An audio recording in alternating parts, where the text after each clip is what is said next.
আইন আৰু পক্সো আইনৰ পৰিপন্থী এলাহাবাদ উচ্চ ন্যায়ালয়ে প্ৰদান কৰিছে এই ঐতিহাসিক ৰায় আৰু বাল্য বিবাহ ৰোধৰ বাবে বিভিন্ন সময়ত সমগ্ৰ দেশতে এতিয়া তীব্ৰতৰ অভিযান চলিছে আৰু এই অভিযানক যেন এক নতুন মাত্ৰা প্ৰদান কৰিব এলাহাবাদ উচ্চ ন্যায়ালয়ৰ এই ৰায়টোৱে নমস্কাৰ মই মৃদুপৱন গোস্বামীয়ে স্বাগতম জনাইছো নিউজ 18 অসম নৰ্থ ইষ্টৰ ডিজিটেল লাইভলৈ আৰু লৈ আইছো আমাৰ সমাজখনৰ প্ৰতি এটা অতি গুৰুত্বপূৰ্ণ খবৰ যে শৰীয়ত আইন বাল্য বিবাহ প্ৰতিৰোধ আইন আৰু পক্সো আইনৰ পৰিপন্থী মুছলিম ব্যক্তিগত আইনে বাল্য বিবাহৰ নিষেধাজ্ঞাক উলংঘা কৰিব নোৱাৰে আৰু পুষ্পিতা হোৱাটো কন্যাৰ বিবাহৰ বয়স নিৰ্ধাৰণ কৰি পেলাই শৰীয়ত আইনে যি অনুমতি প্ৰদান কৰে হেয়া কোনো কাৰণতে গ্ৰহণযোগ্য নহয় বুলি এতিয়া ৰায় প্ৰদান কৰিছে উচ্চ ন্যায়ালয়ে আৰু ধৰ্ম নিৰ্বিশেষে সকলো নাগৰিকৰ ক্ষেত্ৰত বাল্য বিবাহৰ যি নিষেধাজ্ঞা সেই নিষেধাজ্ঞা প্ৰযোজ্য হ'ব আমাৰ দেশৰ প্ৰতিজন নাগৰিকৰ ক্ষেত্ৰত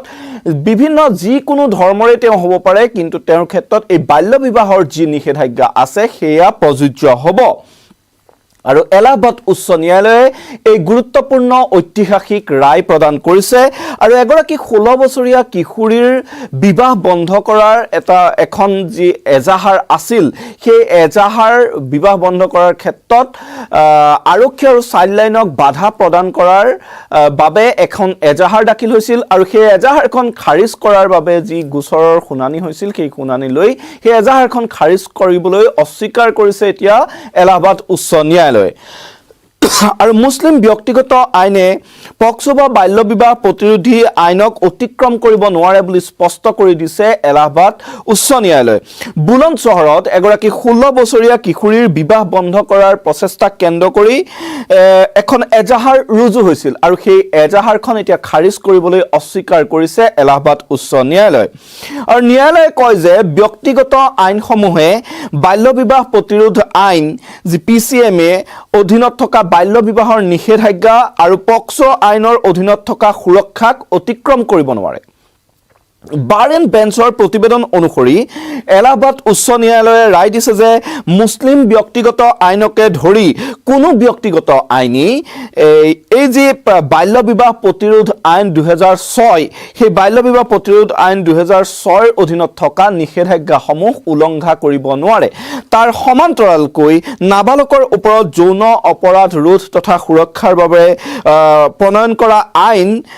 যি পক্সো আইন সেই আইনক অতিক্ৰম কৰিব নোৱাৰে কোনো ধৰণৰ ব্যক্তিগত আইনে মুছলিম ব্যক্তিগত আইনেই হওক বা আন কোনো সমাজৰ ব্যক্তিগত আইনেই এনে এই দুখন আইন উলংঘা কৰিব নোৱাৰে আৰু 1 জুলাইত ৰবি বনাম উত্তৰ প্ৰদেশ ৰাজ্য চৰকাৰৰ যি গোচৰ আছিল সেই গোচৰৰ ৰায়দানত ন্যায়ালয়ে কয় যে মুছলিম ব্যক্তিগত আইনৰ আধাৰ স্বৰূপ শৰীয়ত আইনে এগৰাকী কন্যা পুষ্পিতা হোৱাটো বিবাহৰ উচিত বয়স হিচাপে অনুমতি প্ৰদান কৰে কিন্তু ই বাল্য বিবাহ আইনৰ বিধি উলংঘা কৰিছে আৰু এই যি পক্সো আইন আছে যৌন সম্পৰ্কক নাবালকৰ সৈতে অপৰাধ হিচাপে গণ্য কৰা যি পক্সো আইন আছে এই পক্সো আইনৰ ক্ষেত্ৰত এক সামঞ্জস্যহীন এই শৰীয়ত আইন সেইবাবে শৰীয়ত আইনে এনে ধৰণৰ যিসমূহ এই দুখন আইন আছে সেই আইন দুখন উলংঘা কৰিব নোৱাৰে আৰু মই কৈছো যে শৰীয়ত আইনে এগৰাকী কন্যা পুষ্পিতা হোৱাটোৱে বিবাহৰ উচিত বয়স বুলি তেওঁলোকে বিবাহৰ অনুমতি দিয়ে যি কথাই এই দুইখন আইন স্পষ্টকৈ উলংঘা কৰা বুলি এতিয়া এলাহাবাদ উচ্চ ন্যায়ালয়ে ৰায় দিছে আৰু উচ্চ ন্যায়ালয়ে এই ৰায়টোক লৈ পূৰ্বে বিভিন্ন উচ্চ ন্যায়ালয়ৰ মাজত মতবিৰোধ থকাৰ কথাও কিন্তু উল্লেখ কৰিছে আৰু এটা কথা এই এলাহাবাদ উচ্চ ন্যায়ালয়ে উল্লেখ কৰিছে যে পূৰ্বে উচ্চতম ন্যায়ালয় পৰ্যন্ত পাইছিলগৈ এই সমগ্ৰ বিষয়টো কিন্তু উচ্চতম ন্যায়ালয়ে কোনো চূড়ান্ত বা কৰ্তৃত্বশীল ৰায়দান কৰা নাছিল এই সমগ্ৰ বিষয়টো 2024 চনত উচ্চতম ন্যায়ালয়ে ব্যক্তিগত আইনে বাল্য বিবাহ প্ৰতিৰোধ আইনক অতিক্ৰম কৰিব পাৰিবনে নাই সেই সন্দৰ্ভত থকা অনিশ্চয়তাৰ কথা উল্লেখ কৰিছিল বুলিও ন্যায়ালয়ে এই ৰায়ত মন্তব্য কৰিছে আৰু 2026 ৰ 15 ফেব্ৰুৱাৰীত বুলন চহৰৰ কাকুৰ থানাত ৰুজু হোৱা এখন এজাহাৰ খাৰিজৰ বাবে আবেদন কৰা হৈছিল 2026 চনৰ 15 ফেব্ৰুৱাৰীত সেই এজাহাৰখন ৰুজু হৈছিল আৰু সেই এজাহাৰখন খাৰিজ কৰাৰ বাবে এটা গোচৰ ৰুজু হৈছিল অভিযোগ অনুসৰি আৰক্ষী আৰু চাইল্ডলাইনৰ বিষয়াসকলে খবৰ পাইছিল যে এগৰাকী নাবালিকা ছোৱালীৰ বিবাহ যুঁজা চলিছে আৰু সেই প্ৰস্তাৱিত বিবাহৰ খবৰ পাই তাক প্ৰতিৰোধ কৰিবৰ বাবে তেওঁৰ বাসগৃহত উপস্থিত হৈছিল তেতিয়া বিষয়াসকলে কিশোৰীগৰাকীক শিশু কল্যাণ সমিতিৰ সন্মুখত হাজিৰ কৰাবলৈ চেষ্টা কৰিছিল তেতিয়া আবেদনকাৰী আৰু আন কেইজনমানেও আৰক্ষী তথা চাইল্ডলাইনৰ দলটোক গালিগালাজ আৰু ভাবুকি প্ৰদান কৰাৰ গুৰুতৰ অভিযোগ উত্থাপন হৈছিল আনকি চাইল্ডলাইনৰ দলৰ এজন সদস্যৰ জিম্মাৰ পৰা কিশোৰীগৰাকীক জোৰকৈ কাঢ়ি লৈ যোৱাৰো অভিযোগ উত্থাপন হৈছিল এই এজাহাৰখনত চাইল্ডলাইন আৰু আৰক্ষীয়ে অভিযান চলাইছিল কিশোৰীগৰাকীক উদ্ধাৰৰ বাবে তাৰ পিছতে কিন্তু এই এজাহাৰখনত 19 জন লোকক অভিযুক্ত কৰা হৈছে সেই 19 জন লোকে চাইল্ডলাইন আৰু আৰক্ষীক বাধা প্ৰদান কৰিছিল তেওঁলোকে চাইল্ডলাইনৰ এজন লোকৰ জিম্মাৰ পৰা সেই কিশোৰীগৰাকীক বলপূৰ্বক টানি লৈ গৈছিল আৰু সেই অভিযোগ উত্থাপন কৰিছিল আৰু আবেদনকাৰীসকলে যুক্তি দৰ্শাইছিল যে মুছলিম ব্যক্তিগত আইনৰ অধীনত এগৰাকী ছোৱালীয়ে পুষ্পিতা হলেই তেওঁ বিবাহৰ যোগ্য হয় আৰু তেওঁলোকে দাবী কৰিছিল যে বাল্য বিবাহ প্ৰতিৰোধ আইনে বিবাহ সম্পৰ্কীয় তেওঁলোকৰ ব্যক্তিগত আইনত প্ৰভাৱ পেলাব নোৱাৰে এটা এই আবেদনখনত তেওঁলোকে এটা গুৰুতৰ তথ্য উত্থাপন কৰিছিল যে তেওঁলোকে যুক্তি দৰ্শাইছিল তেওঁলোকৰ যি ব্যক্তিগত আইন সেই ব্যক্তিগত আইনে এগৰাকী কন্যা পুষ্পিতা হলে বিবাহৰ অনুমতি প্ৰদান কৰে আৰু তেওঁলোকে দাবী কৰিছিল যে বাল্য বিবাহ প্ৰতিৰোধ আইনে বিবাহ সম্পৰ্কীয় তেওঁলোকৰ ব্যক্তিগত আইনক প্ৰভাৱিত কৰিব নোৱাৰে আৰু উচ্চ ন্যায়ালয়ে এই যুক্তি এতিয়া সম্পূৰ্ণৰূপে নাকচ কৰিছে আৰু তেওঁলোকে কৈছে যে বাল্য বিবাহ প্ৰতিৰোধী আইনৰ অধীনত নিৰ্ধাৰিত বিবাহৰ আইনী বয়স ধৰ্ম নিৰ্বিশেষে দেশৰ প্ৰতিগৰাকী নাগৰিকৰ ক্ষেত্ৰত সমানভাৱে প্ৰযোজ্য এলাহাবাদ উচ্চ ন্যায়ালয়ে এই কথা স্পষ্ট কৰি দিছে যে যি এইখন দেশৰ প্ৰতিগৰাকী নাগৰিক ধৰ্ম নিৰ্বিশেষে প্ৰতিগৰাকী নাগৰিকৰ ক্ষেত্ৰতে এই বাল্য বিবাহ প্ৰতিৰোধী আইনে কন্যাৰ বিবাহৰ বাবে যি বয়স নিৰ্ধাৰণ কৰি দিছে সেয়া সকলোৰে ক্ষেত্ৰত সমানে প্ৰযোজ্য হ'ব বিচাৰপীঠে লগতে কয় যে 18 বছৰৰ তলৰ কোনো ব্যক্তিৰ বিবাহৰ অনুমতি দিলে পক্সো আইন উলংঘা হোৱাৰ সম্ভাৱনা থাকে কিয়নো বৈবাহিক জীৱনত যৌন সম্পৰ্ক সাধাৰণতে অভিচ্ছেদ্য অংগ আৰু সেইবাবে এই পক্সো আইন উলংঘা হোৱাৰো সম্ভাৱনা থাকে এনে ধৰণৰ 18 বছৰৰ তলৰ নাবালকক বিবাহৰ অনুমতি দিলে গতিকে বাল্য বিবাহ প্ৰতিৰোধ আইন 2006 আৰু পক্সো আইন হৈছে জনস্বাস্থ্য আৰু ৰাষ্ট্ৰীয় নীতিৰ ওপৰত আধাৰিত বিধি আৰু ইয়াৰ এক বৈজ্ঞানিক দৃষ্টিভংগী আছে যাক বিধায়িনী দলে নিষেধাজ্ঞা সম্বলিত আইনলৈ ৰূপান্তৰিত কৰিছে আৰু ইয়াৰ পৰা কোনো সাৰি যাব নোৱাৰে এই কথা এলাহাবাদ উচ্চ ন্যায়ালয়ে এক প্ৰকাৰ স্পষ্ট কৰি দিছে যে এইখন ইতিমধ্যে আইনলৈ আমাৰ আইন প্ৰণেতাসকলে এইখন আইনত পৰিণত কৰিছে আৰু এই যি 18 বছৰৰ তলৰ যিসকল নাবালক আছে তেওঁলোকক এনে ধৰণৰ যৌন সম্পৰ্কৰ পৰা সুৰক্ষিত কৰা কম বয়সত এগৰাকী কন্যাক বিয়া দিয়া জোৰ জবৰদস্তি বিয়া দিয়া এই কথাবোৰৰ সম্পূৰ্ণ বৈজ্ঞানিক ভিত্তি আছে বুলি এলাহাবাদ উচ্চ ন্যায়ালয়ে এই কথা এতিয়া উল্লেখ কৰিছে আৰু জনস্বাস্থ্য তথা ৰাষ্ট্ৰীয় নীতিৰ ওপৰত এই সমগ্ৰ দুইখন আইন আধাৰিত এই আইনৰ বিধিসমূহ আধাৰিত সেই কথা স্পষ্ট কৰি দিছে আৰু এতিয়া ন্যায়ালয়ে সেইভাবে কৈছে যে শৰীয়ত আইনে এতিয়া যি এই বাল্য বিবাহ প্ৰতিৰোধ আইন আছে আৰু পক্সো আইন আছে এই দুইখন আইন উলংঘা কৰিব নোৱাৰে আৰু শৰীয়ত আইনৰ দুহাই দি নিজৰ ব্যক্তিগত আইনৰ দুহাই দি এনে ধৰণৰ এটা কুপথা আমাৰ এলান্ধুকলীয়া এই কুসংস্কাৰ যাতে সমাজত চলি থাকিব নোৱাৰে সেই কথা নিশ্চিত কৰিবলৈ এলাহাবাদ উচ্চ ন্যায়ালয়ে ৰায় দিছে আৰু ন্যায়ালয়ে লগতে কৈছে যে আইনী যি বিবাহৰ বয়স নিৰ্ধাৰণৰ ক্ষেত্ৰত ব্যক্তিগত আইনসমূহৰ অধীনত পূৰ্বে প্ৰদান কৰা যিসমূহ ৰায় আছে সেই ৰায়সমূহ বা প্ৰতিৰোধ আইন আৰু পক্সো আইনে এই ক্ষেত্ৰত অগ্ৰাধিকাৰ পাব যে বিবাহৰ বয়স নিৰ্ধাৰণৰ ক্ষেত্ৰত এই বাল্য বিবাহ প্ৰতিৰোধ আৰু পক্সো আইনে অগ্ৰাধিকাৰ পাব বুলি এক প্ৰকাৰ স্পষ্ট কৰি দিছে আৰু পৰৱৰ্তী সময়ত প্ৰণয়ন কৰা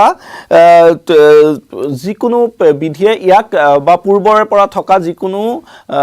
ধৰ্মীয় বিশ্বাস বা ব্যক্তিগত আইনে এই আইন দুখনক উলংঘা কৰিব নোৱাৰে বাল্য বিবাহ প্ৰতিৰোধৰ ক্ষেত্ৰত আমাৰ অসমতো দেখা গৈছে বিগত সময়ছোৱাত তীব্ৰ অভিযান চলিছে ৰাজ্যত বহু এনে ধৰণৰ বাল্য বিবাহত জড়িত অভিভাৱকেই হওক বা কাজীয়েই হওক এনেকৈ বহুতজনক গ্ৰেপ্তাৰ কৰা হৈছে তাৰ সমান্তৰালকৈ চৰকাৰেও বিভিন্ন সময়ত অতি স্পষ্টভাৱে স্পষ্ট বাৰ্তা প্ৰদান কৰিছে যে সমাজৰ পৰা বাল্য বিবাহ সম্পূৰ্ণৰূপে নিৰ্মূল কৰিবলৈ চৰকাৰ বদ্ধপৰিপক্ক আৰু বদ্ধপৰিকৰ আৰু তেনে ক্ষেত্ৰত এলাহাবাদ উচ্চ ন্যায়ালয়ৰ এই ৰায়ে বাল্য বিবাহ বিৰোধী এই যুঁজখনক যথেষ্ট এটা গতি প্ৰদান কৰিব আৰু এই ক্ষেত্ৰত ক'ব লাগিব যে এলাহাবাদ উচ্চ ন্যায়ালয়ে অতি গুৰুত্বপূৰ্ণ এটা ৰায় প্ৰদান কৰিছে উচ্চতম ন্যায়ালয়ৰ মজিয়াও এই বিষয়টো গৈ পাইছিলগৈ কিন্তু উচ্চতম ন্যায়ালয়ে এই বিষয়টোৰ সন্দৰ্ভত কোনো স্পষ্ট ৰায় প্ৰদান নকৰিলে বুলিও এই গোচৰটোৰ ৰায়দানত এলাহাবাদ উচ্চ ন্যায়ালয়ে এতিয়া মন্তব্য কৰিছে তাৰ সমান্তৰালকৈ কিন্তু কেইবাখনো উচ্চ ন্যায়ালয়ৰ এই সমগ্ৰ বিষয়টোক লৈ মতবিৰোধ থকাৰ কথাও এলাহাবাদ উচ্চ ন্যায়ালয়ে উল্লেখ কৰিছে আৰু এটা কথা অতি গুৰুত্বপূৰ্ণ হ'ব যে ইয়াৰ পিছত এতিয়া এই বিষয়টোক লৈ আৰু কিমান দিন এনে ধৰণৰ আইনী যুঁজ চলি থাকিব কিমান দিন এনে ধৰণৰ আইনী যি মেৰপেচ সেই মেৰপেচ চলি থাকিব কিয়নো এই ক্ষেত্ৰত সকলো সমাজেই সজাগ হোৱাৰ অতিকে প্ৰয়োজন হৈ পৰিছে যে এগৰাকী কন্যা কম বয়সত বিয়া দিয়াৰ পিছত তেওঁৰ স্বাস্থ্যৰ যথেষ্ট অৱনতি হোৱাৰ আশংকা থাকে তাৰ সমান্তৰালকৈ তেওঁ মানসিক অৱস্থাটোৰ প্ৰতি যথেষ্ট ভাবুকি আহে তাৰ সমান্তৰালকৈ আমাৰ সমাজখনক এই যি কুসংস্কাৰ আছে এই কুসংস্কাৰে বহু যোজন পিছলৈ ঠেলি দিছে যি সময়ত সমগ্ৰ বিশ্ব এতিয়া দ্ৰুত উন্নয়নৰ দিশত আগবাঢ়িছে AI প্ৰযুক্তিয়ে এক আলোড়নৰ সৃষ্টি কৰিছে সমগ্ৰ বিশ্বতে আৰু তেনে ক্ষেত্ৰত এনে এলান্ধু কলীয়া কুসংস্কাৰক বুকুত সাৱটি এখন সমাজ থকাটো কিমান যুক্তিযুক্ত হ'ব সেই কথা এতিয়া সকলোৱে কিন্তু বিবেচনা কৰাৰ সময় আহি পৰিছে মই পুনৰবাৰ জনাইছো যে শৰীয়ত আইন বাল্য বিবাহ প্ৰতিৰোধ আইন আৰু পক্সো আইনৰ পৰিপন্থী বুলি এলাহাবাদ উচ্চ ন্যায়ালয়ে স্পষ্টকৈ মন্তব্য কৰিছে আৰু এলাহাবাদ উচ্চ ন্যায়ালয়ে এই কথা কৈছে যে মুছলিম ব্যক্তিগত আইনেই হওক বা আন কোনো ব্যক্তিগত আইনেই হওক বাল্য বিবাহৰ নিষেধাজ্ঞাক উলংঘা কৰিব নোৱাৰে সমান্তৰালকৈ নাবালকৰ ওপৰত যৌন শোষণ যৌন অপৰাধ ৰোধৰ বাবে প্ৰৱৰ্তন কৰা পক্সো আইনৰ যিসমূহ বিধি আছে তাকো অতিক্ৰম কৰিব নোৱাৰে কোনো ব্যক্তিগত আইনে এইখন দেশৰ প্ৰতিজন নাগৰিকৰ বাবে নিৰ্দিষ্ট বয়সৰ যি সীমা নিৰ্ধাৰণ কৰা হৈছে বাল্য বিবাহ প্ৰতিৰোধী আইনৰ যিসমূহ বিধি আছে সেই বিধি অনুসৰি সকলোৰে ক্ষেত্ৰত সকলো বিধি সমানভাৱে প্ৰযোজ্য হ'ব আৰু এলাহাবাদ উচ্চ ন্যায়ালয়ে এই ৰায় প্ৰদান কৰিছে এগৰাকী 16 বছৰীয়া কিশোৰীক যেতিয়া চাইল্ডলাইন আৰু আৰক্ষীয়ে তেওঁৰ বাল্য বিবাহ হোৱা বুলি খবৰ পায় তেতিয়া তেওঁক উদ্ধাৰৰ বাবে গৈছিল আৰু সেই উদ্ধাৰৰ বাবে যোৱাৰ সময়ত তেওঁ আত্মীয় স্বজন প্ৰায় 19 জন লোকে সেই চাইল্ডলাইনৰ